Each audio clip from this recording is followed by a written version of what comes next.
LDK-ja ka qëndrimin e njëjtë, ka dhënë një sugjerim se si do të mund të dilnim prej këtij ngërçi politik.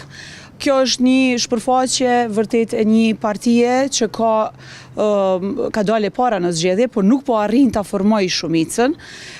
Është vërtet e pakuptueshme qysh një parti nuk po mundet me formu shumicën, por kjo jep shpjegim që kjo parti përgjatë 4 viteve të kaluara ka dhënë shembull të keq bashkëpunimi, nuk ka lënë hapësirë për partneritet dhe kjo duhet të shërbejë si mësim për gjithë partitë politike, por posaçërisht për vendosjen.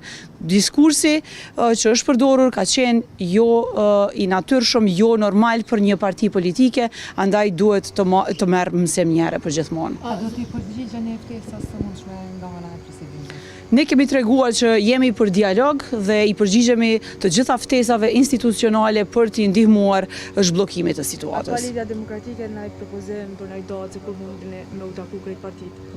Lidhja Demokratike ka pasur një propozim të qartë për një qeveri nacionale të tranzicionit, e cila do t'i mundsonte Kosovës që të kalonte këtë fazë deri në zgjedhjet e ardhshme me një qeveri që do të kishte një mision të qartë, objektiva të qarta, veprime, program, njerëz unifikues që do ta shpinin Kosovën deri tek zgjedhjet pas zgjedhjes së presidentit.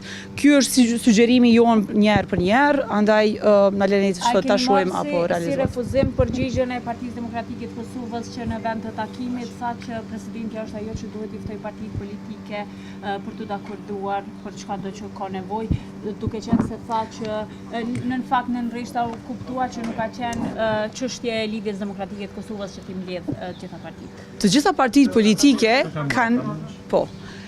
partitë politike kanë mision në këtë moment të ndërmarrin iniciativa që i shërbejnë një dialogu politik. Dhe këtë e bën çdo shtet demokratik dhe andaj ne si parti politike jemi në ballë të përgjegjësisë dhe me shumë përgjegjësi kemi marrë këtë iniciativë.